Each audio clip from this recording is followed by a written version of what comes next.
Bride rejected for being infertile, but days later the pregnancy test comes back positive. Emily Johnson trembled uncontrollably as she opened the envelope containing her fertility test results. The doctor before her maintained a neutral, professional expression, but his eyes revealed a compassion that only worsened the dread tormenting her. At 28, all she wanted was to start a family with Michael, her fiancé of 3 years. "I'm sorry, Emily. The test confirms what we suspected.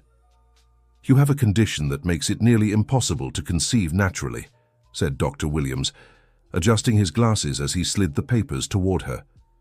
"Your fallopian tubes are severely blocked, and your ovaries produce very few viable eggs." Emily felt as though each word were a needle piercing her heart. Since childhood, she had cradled her dolls, dreaming of the day she'd have her own children. She grew up watching her mother, Mrs. Margaret, devotedly care for her and her 3 siblings in their modest home in Columbus. "A big family is a blessing from God," her mother would say while preparing dinner for everyone with what little they had. It was that example that inspired her to become a nurse, to care for others, as her mother always had.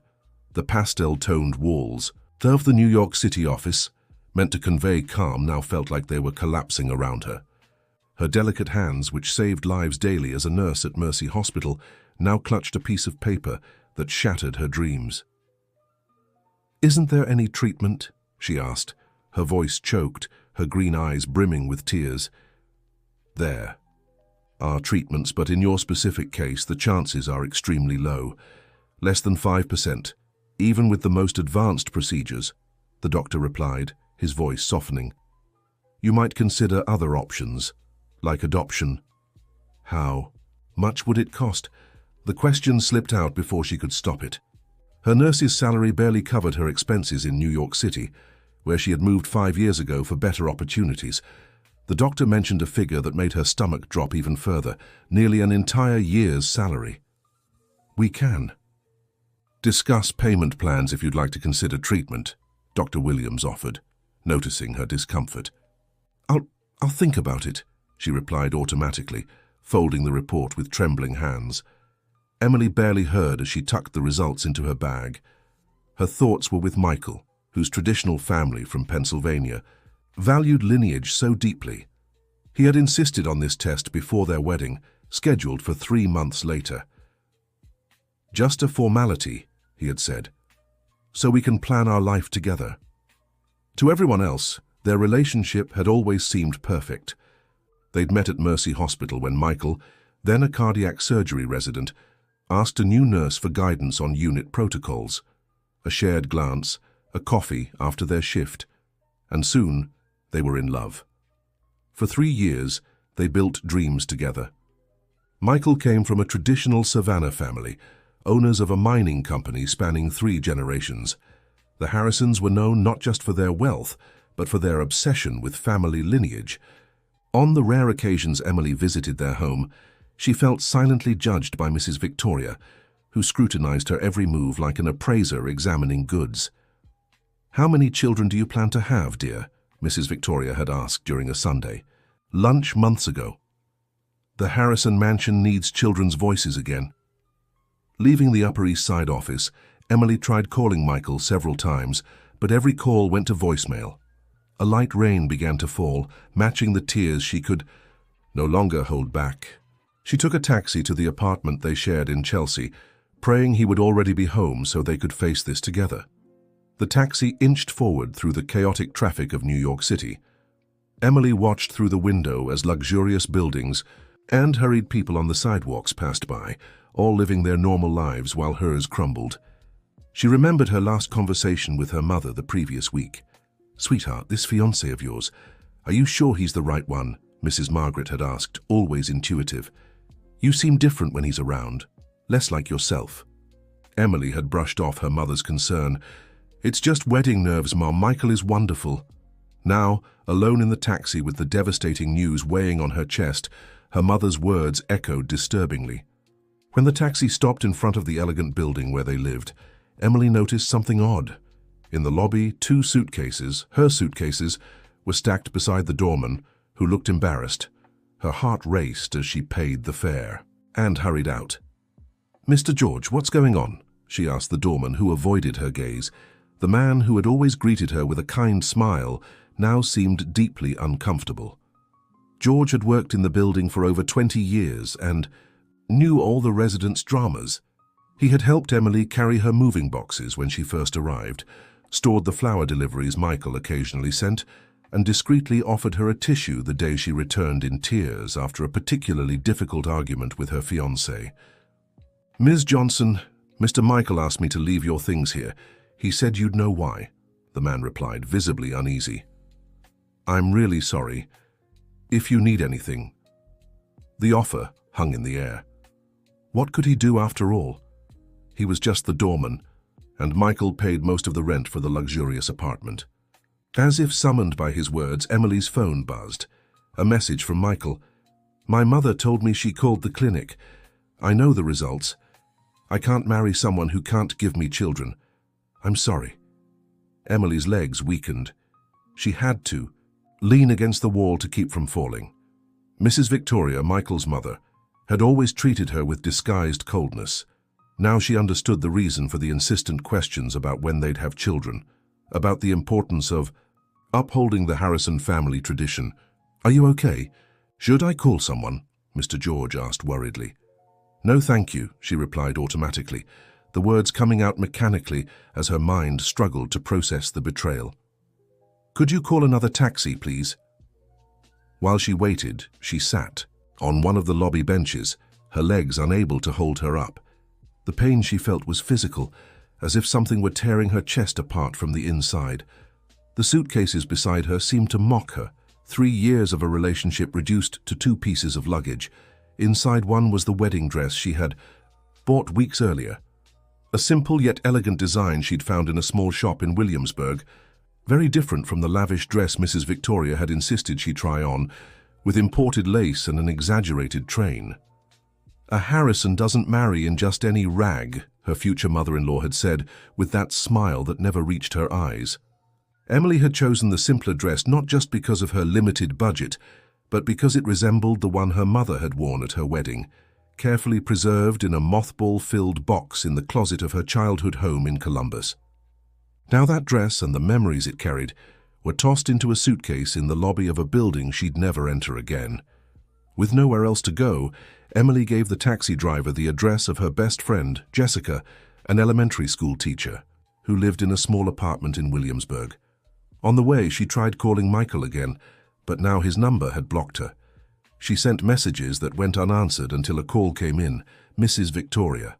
The name flashing on her phone screen made her stomach churn.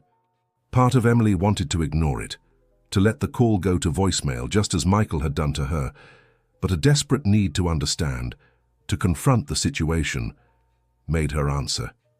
With a trembling finger, she picked up. "Hello?" "Emily, I wanted to let you know I cancelled all the wedding preparations." Victoria's voice sounded businesslike, almost corporate. "And I'd like you to return the engagement ring. It was my grandmother's, as you know." The casual tone, as if she were cancelling a restaurant reservation rather than destroying someone's future, made Emily's blood boil. For a moment, pain gave way to outrage. "Mrs. Victoria, I haven't even been able to talk to Michael properly. Don't you think that—" "There's nothing to discuss. A marriage is meant to build a family, and you can't offer that to my son. I'm being practical to spare you more pain," the woman cut in. "Michael is already talking to Ashley again, you know. The Thompsons' daughter. They were always the right choice." Ashley Thompson. The name was like poison. Michael's ex-girlfriend from college, the daughter of one of Pennsylvania's biggest contractors. Beautiful, sophisticated, and above all, from the same social class as the Harrisons. Emily had met her at a charity event organized by Michael's family. Ashley had greeted her with a cold smile and assessing eyes. "So you're the little nurse," she'd said, making the diminutive sound like an insult. The mention of Ashley, Michael's ex from a family as traditional as his, was like a punch to the gut. Unable to respond, Emily hung up. By the time she reached Jessica's apartment, she was in shock. The small elevator-less building where Jessica lived was the opposite of the luxurious condo Emily and Michael had shared. Built in the 70s, It had peeling walls and a creaky iron gate. Emily dragged her suitcases up 3 flights, each step feeling like a mountain. When she finally reached the door of apartment 32, she was out of breath, not just from the physical effort. She rang the bell and waited, praying her friend was home. After what felt like an eternity, she heard hurried footsteps and the door opened. "My God, what happened?" Jessica exclaimed, opening the door to find her friend with swollen eyes and 2 suitcases. Jessica Miller was the kind of friend everyone should have. A dedicated teacher at a public school on the outskirts. She lived on limited means, but had a heart without limits. The two had met years earlier when Emily treated Jessica's nephew in the emergency room. The boy had broken his arm in a fall, and the kindness Emily showed him, telling stories to distract him from the pain until the doctor arrived, had won the teacher over instantly. Between tears and sobs, Emily told her everything. The devastating diagnosis, the suitcases at the door, Mrs. Victoria's cruelty, the mention of Ashley. "You know what's worse?" Emily said after a long sip of the tea Jessica had made. "Part of me knew this could happen. Michael always gave in to his family's pressures, always put their expectations above everything. I just thought it would be different with me, that what we had was strong enough." Jessica hugged her tightly, shaking her head in disbelief. "That coward and his witch of a mother. How could they do this to you?" she said, furious. "You're staying here with me as long as you need, understand? This is your home now." That night, lying on the pull-out couch in the small apartment, Emily stared at the ceiling as silent tears streamed down her face. The life she'd planned had crumbled in a matter of hours. The wedding, the house they had chosen together, the names they had already discussed for their future children, everything had turned to ashes. On the opposite wall, an antique clock marked the hours with a merciless tick-tock. 3 in the morning, and sleep seemed like an unattainable luxury. Beside the sofa, on the makeshift table made of market crates, lay the engagement ring Michael had given her. A family heirloom, passed down through generations of the Harrison family. When he had slipped it onto her finger a year earlier, during a romantic dinner at the fanciest restaurant in New York City, Emily had felt as if she had conquered this world. "This ring represents the past, present, and future of our family," Michael had said with that smile that melted her heart. "Now you're part of this story." What a lie that had turned out to be. She had never been part of their story, just a temporary intruder who would be discarded at the first sign of flaw. In the darkness of Jessica's apartment, Emily finally admitted something she had tried to ignore throughout their entire relationship, the constant feeling of inadequacy, of always being tested, of never being fully accepted by Michael's family. She remembered the exchanged glances between Mrs. Victoria and her friends during social events, the subtle remarks about her humble background, the suggestions about how she should dress, speak, or behave to live up to the Harrison name. How many times had she swallowed her pride, adjusted herself, tried to fit into a world that had never been hers. The next morning she couldn't bring herself to go to work. As a nurse in the pediatric ward, she couldn't bear to see children and their happy parents. She requested a few days off, citing a family emergency. In the days that followed, she barely left the bedroom. Jessica brought her food she hardly touched, worried about her friend's state. "You need to eat something, Em," Jessica insisted, placing a tray of homemade soup by the bed. "You can't let yourself waste away like this." "I'm not hungry," Emily replied, turning toward the wall. The guest room, really just a converted storage space, became both her refuge and her prison. There, among boxes of Jessica's books and school materials, Emily hid from the world. She refused to answer the phone, even when her mother called, concerned. What would she say to her? How could she admit that the man she had introduced to her family with such pride had abandoned her at her most vulnerable? One afternoon, while Jessica was at school, Emily finally mustered the strength to pack her bags. Among her clothes, she found the carefully folded wedding dress. The delicate fabric seemed to mock her, a symbol of the future she would never have. In a burst of emotion, she grabbed a pair of scissors from Jessica's desk and began cutting the dress, tears blurring, her vision as the fabric tore. Each cut seemed to release a bit of the pain she carried, until the dress lay in tatters on the floor. So you need to snap out of this, Em. You can't let them destroy your life like this, Jessica pressed. What life? Emily replied bitterly.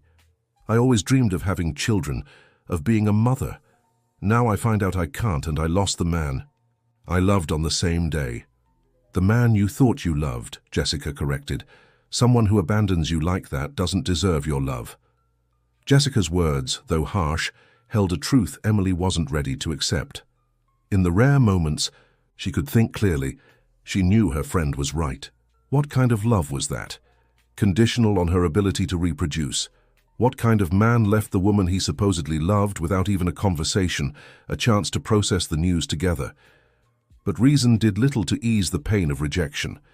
At night, in the silence of the apartment, Emily allowed herself to remember the good times with Michael. The Sunday strolls in Central Park, the early mornings in the hospital emergency room when he brought coffee to help her get through her shift, the deep conversations about their dreams and fears. Had it all been an illusion? Had she loved someone who never truly existed? And then came the doubts about herself, the most painful ones. Was she worth less as a woman now that she knew she couldn't have children? Did her condition somehow make her incomplete, less deserving of love? A week passed and Emily remained sunk in depression. That's when Jessica came home with a pharmacy bag and a strange smile. I have something for you, she said, pulling out a box from the bag. Emily looked confused at the pregnancy test her friend handed her.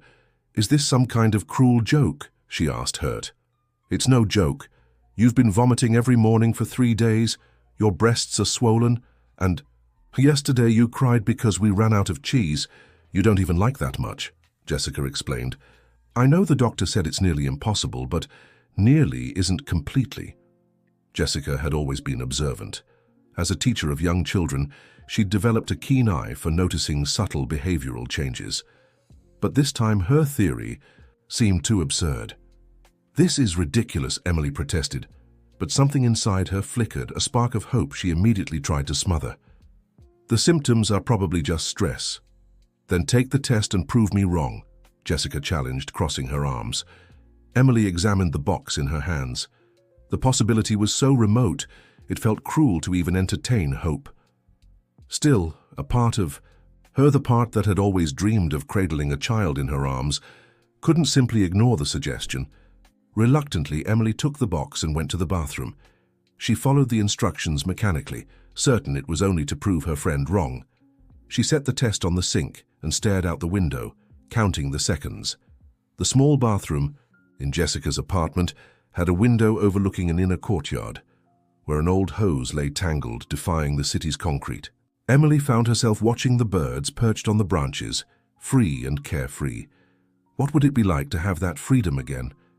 To live without the weight of rejection, humiliation, loss? Her mind wandered in these thoughts until movement at the door snapped her back to reality. Jessica stood there, her face a mix of anticipation and worry. Well? Her friend asked. Emily realized she'd lost track of time. She looked at the test still on the sink, and her heart nearly stopped. 2 clear lines had appeared. Positive. Her hands flew to her mouth in shock, just like in the photo Jessica took when she'd entered the bathroom, concerned by the prolonged silence. The flash of the phone camera barely registered in her awareness. She was in complete shock, unable to process what she was seeing. I knew it, Jessica shouted, hugging her still paralyzed friend. This can't be possible, Emily murmured, still in a daze. It must be a false positive. The next day, after taking 2 more home tests with positive results, Emily managed to get an emergency appointment. Not with Dr. Williams, who was on vacation, but with Dr. Anderson, an obstetrician, at the same hospital where she worked. The hospital had never felt so intimidating as it did that day. In the hallways, Emily kept her head down, afraid of running into colleagues who might ask about her sudden leave, about the wedding that would no longer happen. She felt exposed, as if everyone could see right through her, as if her failure was stamped on her forehead. In the waiting room, she watched the other women, some visibly pregnant, others possibly there for the same doubts she had. One particularly young woman held the hand of who seemed to be her mother, both wearing tense expressions. Another woman, already in her final months of pregnancy, caressed her belly with a serene smile. So many different stories, so many paths to motherhood. When she was finally called, Emily entered the office with her heart racing. Dr. Anderson was known for her competence and empathy, one of the best obstetricians at the hospital. "So, Emily, what brings you here today?" the doctor asked with a gentle smile. "I took some home pregnancy tests. They were positive," she replied, still hesitant to let herself believe it. "But a week ago, Dr. Williams diagnosed me with a condition that would make it practically impossible to conceive naturally." The doctor's expression shifted subtly, a shadow of concern crossing her face. "I see. Let's run a blood test to confirm and also a preliminary ultrasound," she said, already jotting down the orders. "Do you remember approximately when your last period was?" "Congratulations, Emily. You're about 6 weeks pregnant," the doctor confirmed after the blood test. "Your HCG levels are excellent." The words seemed to come from far away, as if Emily were hearing them underwater. Pregnant. She was really pregnant. A statistical miracle. An impossibility made real. "But how?" "Dr. Williams said I was practically infertile," Emily asked, still disbelieving. A life was growing inside her, the life she had longed for, the one she had believed impossible, and just now, when she had lost everything else. The irony of the situation wasn't lost on Emily. If the test had been done a week earlier, maybe everything would have been different.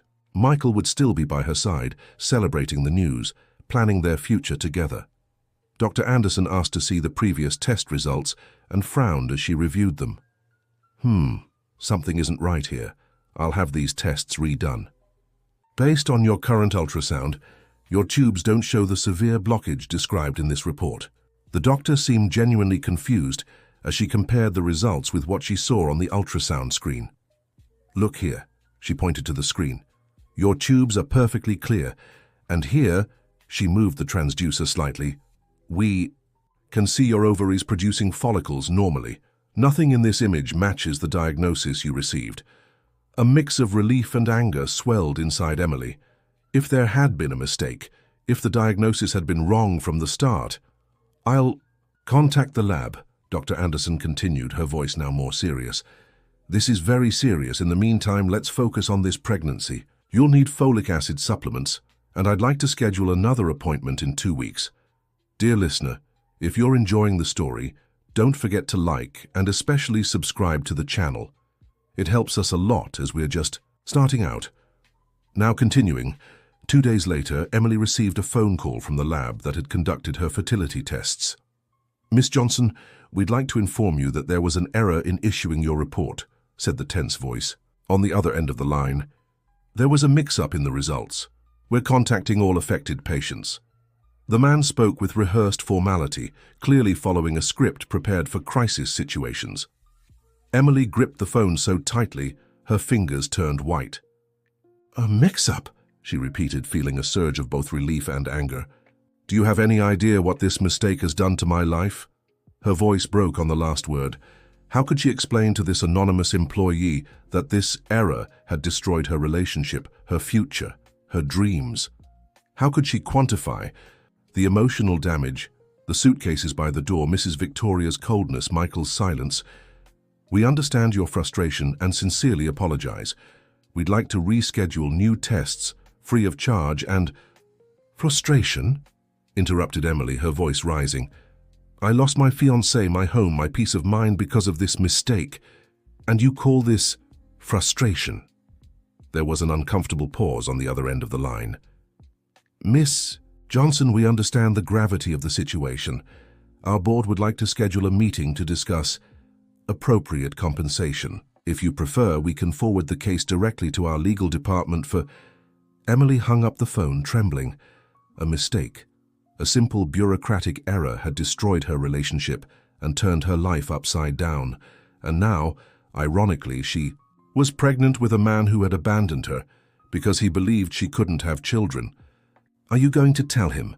asked Jessica when Emily told her about the lab's call. "I don't know," she answered, honestly. "He left me without even giving me a chance to talk, blocked my number. His mother has probably—" Already found the perfect daughter-in-law to replace the defective one here. He's the father, Em. He has the right to know. Emily knew her friend was right, but the wound was still too fresh. She decided she needed time to process everything before making any decisions. The following week, she returned to work at the hospital. She was greeted with warm hugs from her fellow nurses, who didn't know the details, only that she had gone through a difficult breakup. Among them was Mrs. Ruth, a 68-year-old nurse who had been something of a mentor to Emily. She sensed there was more to the story. "There's a different glow in your eyes, dear," Ruth remarked when the two were alone in the break room. "I know that look." Emily felt tempted to confide in the woman who had always offered wise words. She ended up telling her the whole story, including the pregnancy she was still keeping secret. "Oh, my dear, life has these twists and turns," said Ruth, her dark eyes shining with compassion. "You know, I went through something similar when I was young. My Timmy's father left me when he thought I couldn't have children. Years later, when he found out about the boy, he wanted to come back. But by then it was too late." She paused meaningfully.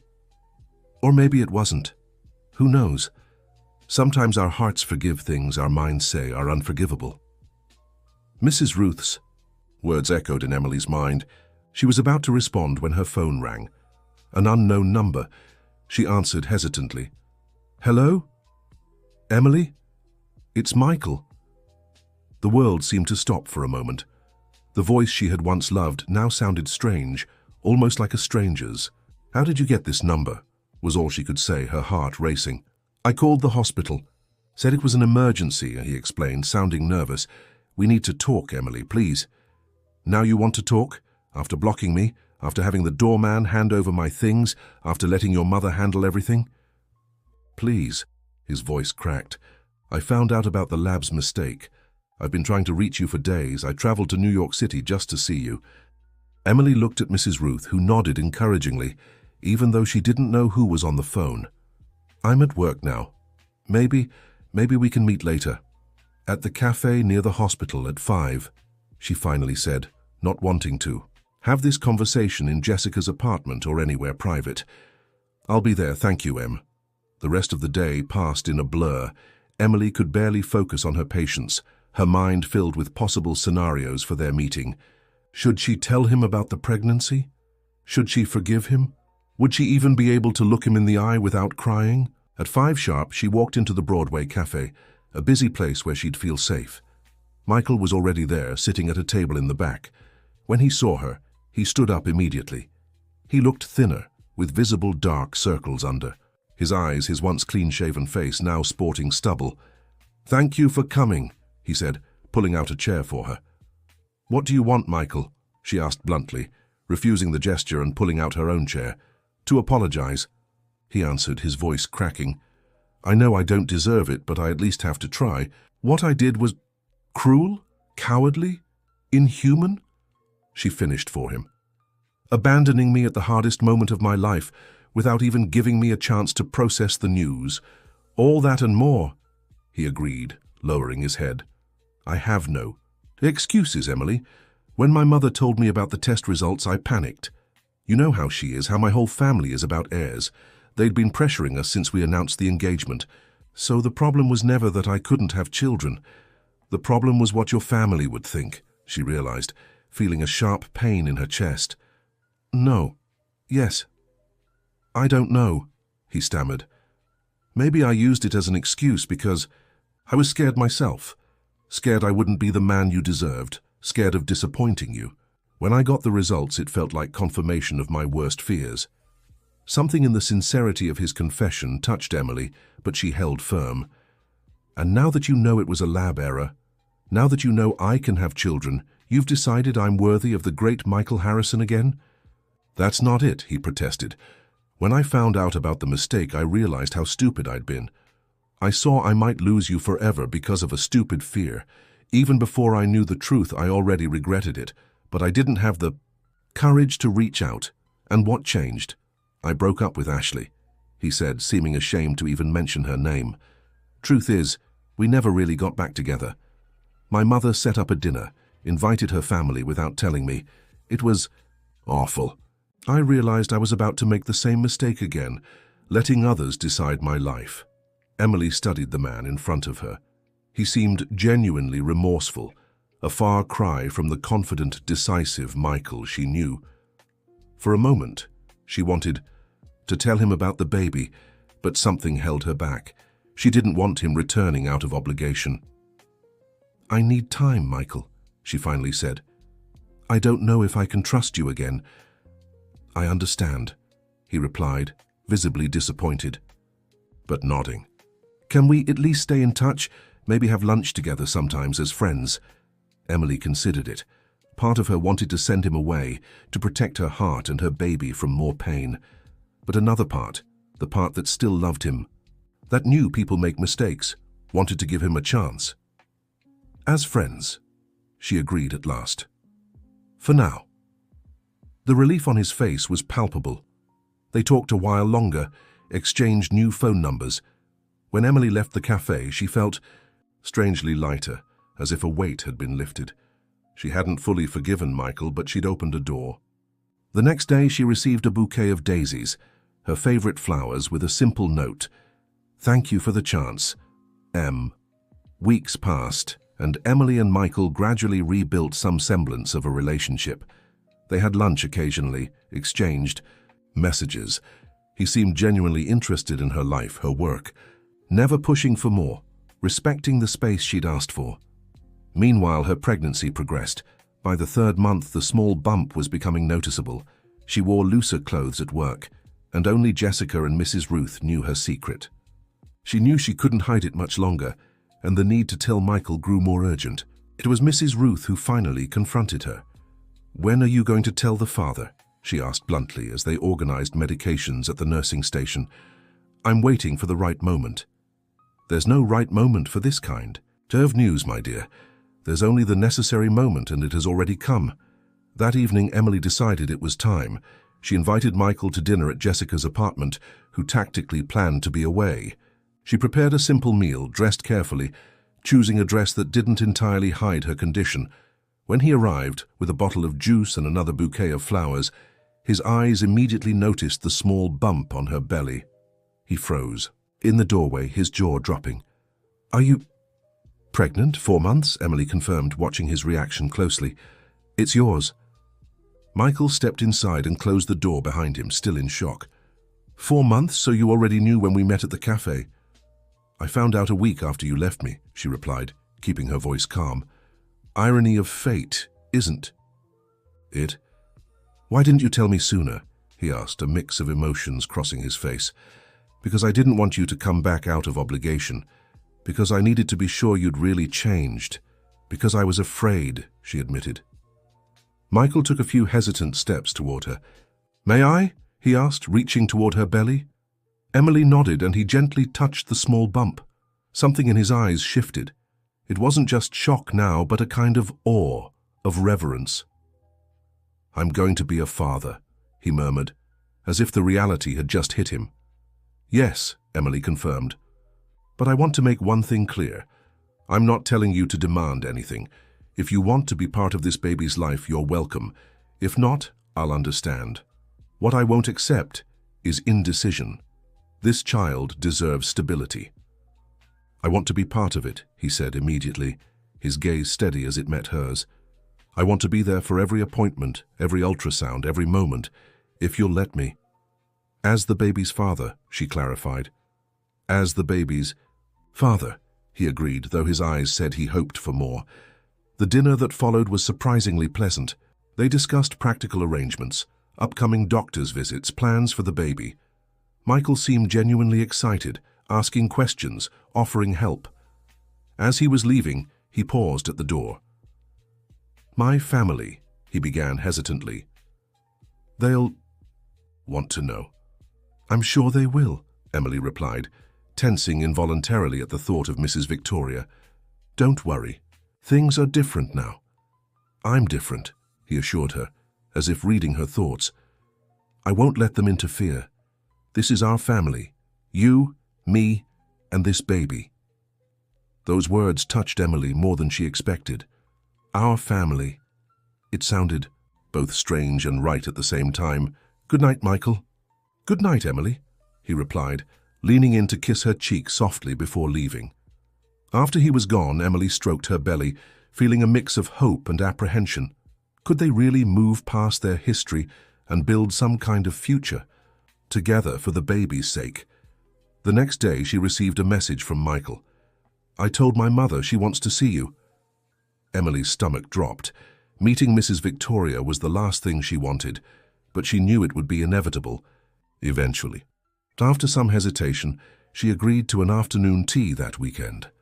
The meeting took place at an elegant bakery in downtown New York City. Emily arrived first, deliberately, so she wouldn't feel like she was stepping into the other woman's territory. Mrs. Victoria arrived punctually, dressed impeccably as always, but without the usual disdainful expression she reserved for Emily. "Thank you for agreeing to meet me," the older woman said, sitting down and adjusting her posture. "Michael insisted it would be important," Emily replied, keeping her voice neutral. "He told me about the baby." Mrs. Victoria paused, seeming to carefully choose her next words. "And about the lab's mistake." "Yes, quite an ironic situation, don't you think?" commented Emily, unable to fully hide her bitterness. To her surprise, Mrs. Victoria didn't respond with her usual coldness. Instead, her eyes grew moist. "Emily, I didn't come here to pretend I haven't made mistakes," said the woman, her normally controlled voice now slightly shaky. "What I did, the way I acted, was unforgivable." Emily was completely unprepared for that admission. She had expected denial, maybe even accusations that she'd gotten pregnant on purpose to trap Michael. "I've never told this to anyone except my husband," Mrs. Victoria continued, looking at the teacup the waitress had just served. "But I also struggled to get pregnant. It took me 7 years to have Michael, my only child." "I didn't know that," Emily replied, genuinely surprised. "No one does. Back then it was an even greater stigma than it is today. My husband's family threatened to annul our marriage if I didn't produce an heir," she continued with a sad smile. "When I finally got pregnant, I swore my son would never go through what I did, that his wife would be perfectly capable of continuing the family line. So, when you thought I was infertile, I relived my worst fears," Mrs. Victoria finished. "I'm not justifying it, just explaining. I was cruel to you because I was projecting my own trauma, but none of that is an excuse." Emily studied the woman before her. Suddenly, the intimidating Mrs. Victoria seemed smaller, more fragile, more human. "I don't expect your forgiveness," the older woman went on, "but I'd like the chance to meet my grandchild, and maybe in time show you I can be better than I was." The sincerity in those words was undeniable. Emily thought of the baby growing inside her. She thought of families, second chances, forgiveness. "One step at a time, Mrs. Victoria," she said finally. "I can't promise I'll forget what happened, but I'm willing to try a fresh start, for the child's sake." The relief on the older woman's face was visible. For the first time, the two spoke openly, without the barriers of prejudice and resentment that had always stood between them. They didn't become best friends that day, but they planted the seed of something that might one day grow into mutual respect. In the weeks that followed, Emily's life settled into a new rhythm. Michael took an active role in the pregnancy, attending appointments with her, helping with baby preparations. Slowly, they rebuilt something between them, a friendship that gradually regained traces of the love they'd once shared. During the 5th month, at a routine ultrasound, they learned they were having a girl. Michael cried beside Emily when they saw the tiny hand waving on the screen. "Thought of any names?" he asked as they left the clinic. "I have a few ideas," Emily replied, smiling. "But I'd like to hear yours too." "How about Olivia? It was my grandmother's name," he suggested. "Olivia," Emily repeated, stroking her belly. "It's beautiful. Olivia Johnson Harrison." Something about how naturally she included both last names moved Michael deeply. It was an unspoken acknowledgement that, no matter their relationship status, they would always be a family. It was during the 6th month that the first real test of their fragile piece arrived. Michael was helping Emily assemble the crib in the small spare room of the apartment she'd recently moved into, with his financial help, which she'd reluctantly accepted, when his phone rang. It was Ashley. Michael answered right there, not, hiding, putting it on speaker without Emily asking. "Ashley, I'm busy right now," he said directly. "Can I call you later?" "It's important, Michael," insisted the voice on the other end. "Your mother told me about the whole situation, about the baby. I know you feel obligated because of the child, but—" "I don't feel obligated to anything," he interrupted, looking directly at Emily as he spoke.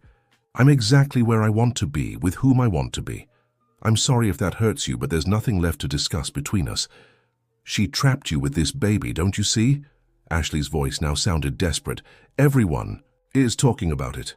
Everyone should mind their own business," he replied firmly. "And to make it clear, I was the one who begged to come back into Emily's life, not the other way around. The baby is a blessing, not a trap. Now, if you'll excuse me." He hung up without waiting for a response. The silence that followed was heavy with meaning. Emily looked at him with new understanding. "Everyone is talking?" she finally asked. Michael sighed, setting the phone down and turning his attention back to the crib parts. "Petty people will always talk," he answered, tightening a screw harder than necessary, "especially in small towns like Savannah. Is that why you decided to stay in New York City? To avoid the gossip?"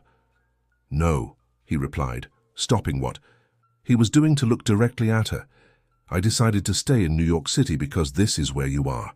This is where our daughter will be born. The gossip doesn't matter." At that moment, something shifted between them. It wasn't a declaration of love, nor a full reconciliation, but it was a significant step. The trust, so badly shaken, was beginning to rebuild. Dear listener, if you're enjoying the story, don't forget to like and especially subscribe to the channel. It helps us a lot as we're just starting out. Now continuing. The 7th month of pregnancy brought new challenges. Emily began experiencing Braxton Hicks contractions, false alarms that left her anxious. During a routine checkup, the doctor noticed her elevated blood pressure. "We need to monitor this closely, Emily," warned Dr. Anderson. "Preeclampsia is always a risk, especially with first pregnancies. I'll recommend modified bed rest, no work stress." Cutting back on her hours was a blow to Emily, who had always been independent. Even harder was when, after a week at home, she realized she'd need help. Reluctantly, she accepted Michael's offer to stay at her apartment a few days a week. This forced closeness could have been disastrous, but surprisingly it worked. Michael proved attentive without being overbearing, respectful of her space. He slept on the couch without complaint, prepared healthy meals, and worked remotely to be present. One evening, as they watched a movie, Emily felt the baby move vigorously. She took Michael's hand and placed it on her belly without a word. The smile that lit up his face when he felt their daughter's kicks stirred something inside her. A familiar feeling, buried deep after the betrayal, began to resurface. "I miss you," he said softly, his eyes still fixed on her belly where his hand rested. "Not the relationship, not what we had. I miss you, Emily. The person you are." "I miss you too," she admitted after a long silence. "But I'm still afraid." "Of what exactly?" "Of trusting again, of believing you won't leave me at the first sign of trouble," she answered honestly. "That's fair," he agreed. "All I can ask is that you judge me by my actions from now on, not my words. Time will tell if I deserve your trust again." This new understanding between them, built on honesty and realistic expectations, did more to rebuild their relationship than any grand romantic gesture could have. In the 8th month, during the baby shower organized by Jessica, and surprisingly, with help from Mrs. Victoria, Emily watched Michael interacting with their friends and family. He seemed completely at ease, genuinely excited about their daughter's arrival, proudly talking about the preparations they had made together. It was near the end of the party, when almost all the guests had left, that Mrs. Ruth approached. "Emily?" "He's changed, hasn't he?" remarked the older nurse, glancing toward Michael, who was animatedly chatting with Emily's father about cribs. "Yes, he has," Emily agreed. "Or maybe he just found the courage to be who he really is, without others' influence. You still love him?" It wasn't a question. Emily smiled softly, stroking her belly where Olivia stirred. "I never stopped loving him. I just needed to learn to trust again," she admitted. "And I think I'm finally getting there." "Love is rarely a straight path, my dear," Mrs. Ruth mused. Sometimes we need to take a few steps back before finding the right way. That night, after everyone had left, and Michael was organizing the gifts in the nursery, Emily made a decision. She quietly entered the room and watched him for a moment. He hummed softly while arranging tiny clothes in drawers, completely absorbed in the task. "Michael," she called gently. He turned, smiling when he saw her leaning against the doorframe. "Hey, want me to leave this for tomorrow? You must be tired." "It's not that," she replied, stepping inside and stopping in front of him. "I've been thinking maybe it's time you stopped sleeping on the couch." The meaning of those simple words didn't escape him. His eyes widened slightly. "Are you sure?" "I am," she confirmed. "I'm not saying everything is forgotten, or that we're exactly what we were before. I'm saying I want to try again, one day at a time." Michael gently cupped her face, looking deeply into her eyes. "One day at a time," he agreed, before kissing her softly. That night marked the beginning of a new chapter for them. It wasn't a return to the past, but the start of something new, more mature, built on the lessons learned from pain and forgiveness. 2 weeks later, Emily woke in the middle of the night with a sharp pain. Her first thought was panic. It was too early, only 35 weeks. "Michael," she called, shaking him, "I think it's starting." He sat up immediately, fully alert despite the hour. He helped her dress, grabbed the bag they had packed weeks ago, and calmly guided her to the car. "Everything's going to be fine," he repeated as he drove to Mercy Hospital, his voice conveying a calm he didn't feel. "Olivia's just eager to meet us." At the hospital, they were greeted by Dr. Anderson's team. After the initial exams, the doctor confirmed, "You're in labor. The water hasn't broken yet, but dilation has started. The baby is in the right position, which is great. We'll monitor to make sure everything goes smoothly." The next few hours were an emotional roller coaster. The contractions grew stronger, and Emily alternated between moments of surprising strength and absolute vulnerability. Michael stayed by her side the entire time, offering support, massaging her back during contractions, murmuring words of encouragement. During one particularly strong contraction, Emily squeezed his hand so hard he groaned in pain. "Sorry," she gasped when it passed. "Don't worry," he smiled, flexing his fingers. "I've got another hand if you need to break that one too." The comment made her laugh, momentarily easing the tension. Looking at him, with his hair tousled after hours of keeping watch, deep dark circles under his eyes but eyes full of admiration, Emily felt a certainty she hadn't experienced in a long time. "I love you," she said simply. His eyes filled with tears. "I love you too, I always have." The declaration was interrupted by another contraction, this time accompanied by an intense pressure. "I think it's time," Emily said through gritted teeth. Dr. Anderson was called, confirmed that she was fully dilated, and in less than an hour, Olivia's powerful cries filled the delivery room. A tiny miracle weighing 2.8 kilos, with a soft tuft of dark hair and the blue-grey eyes of a newborn. When they placed the baby in Emily's arms, the tears she had held back during labor finally escaped. Michael moved closer, gently touching his daughter's tiny hand, which gripped his finger with surprising strength. "She's perfect," he murmured, his voice choked. "You both are perfect." In that moment, looking at her daughter and the man who had found his way back into her heart, Emily knew all the pain, all the tears, had been worth it. The path hadn't been what she'd planned, full of unexpected twists and painful obstacles, but it had led her exactly where she needed to be. The first months with Olivia were an adjustment for everyone. Sleepless nights, the worries of new parents, the physical and emotional exhaustion that comes with a baby. But there were also moments of pure joy, daily discoveries and wonder at every small progress. Michael proved to be a devoted and present father, changing diapers without complaint, waking in the early hours so Emily could rest.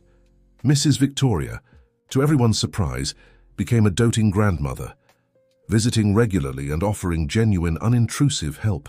On the day of Olivia's baptism, when she was 5 months old, Michael asked for a moment alone with Emily before the ceremony. He took her to the church garden and, to her surprise, knelt down. This isn't the most romantic proposal in the world, We probably have baby food in our hair and haven't slept properly in months, he began, smiling. But I realized I don't want to wait for the perfect moment, because every moment with you and Olivia is already perfect, even when it's chaotic. He pulled a small box from his pocket. Inside was a ring different from the last one, simpler, more personal. Marry me, Emily? Not because it's what people expect, not because of Olivia, but because I can't imagine my life without you. With Olivia in her arms, watching the scene with her big, curious eyes, Emily felt the circle closing. A year earlier, a mistaken test had almost destroyed her world. Now she was about to begin a new chapter, stronger, wiser, more certain of who she was and what she wanted. Yes, she answered simply, leaning in to kiss him as Olivia gurgled happily between them. The wedding took place 6 months later, an intimate celebration in the same garden where he had proposed. Olivia, nearly a year old, was the youngest. Maid of honor, carried by Jessica to the altar where her parents waited. The vows were simple, written by themselves, reflecting the journey they had taken together. Michael promised to always be the man Emily and Olivia deserved, brave in his principles and gentle in his actions. Emily promised to trust the love they had built together, recognizing that the scars of the past weren't marks of weakness, but proof of their ability to overcome adversity. When the officiant declared them husband and wife, the applause of friends and family was drowned out by Olivia's excited squeal, as if she understood in her own way the importance of the moment. At the reception, Mrs. Ruth approached the couple, her eyes shining with wisdom and joy. When you arrived at the hospital that day with the test results, I never imagined the story would end like this, she remarked, hugging Emily. But I suppose life rarely follows the script we plan, does it? No, Emily agreed, watching Michael dance awkwardly with Olivia in his arms. And thank goodness it doesn't. Mrs. Victoria joined them, a glass of champagne in hand.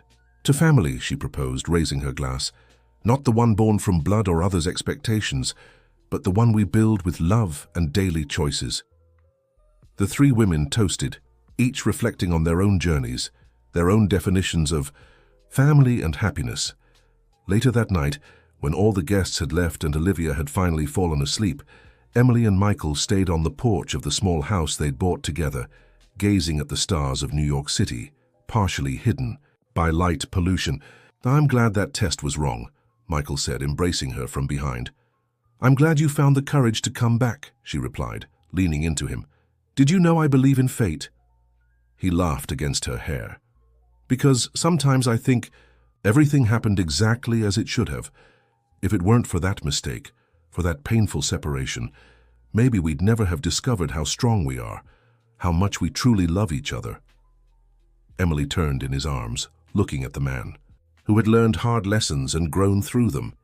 I don't know if I believe in fate, she admitted honestly, but I believe in second chances.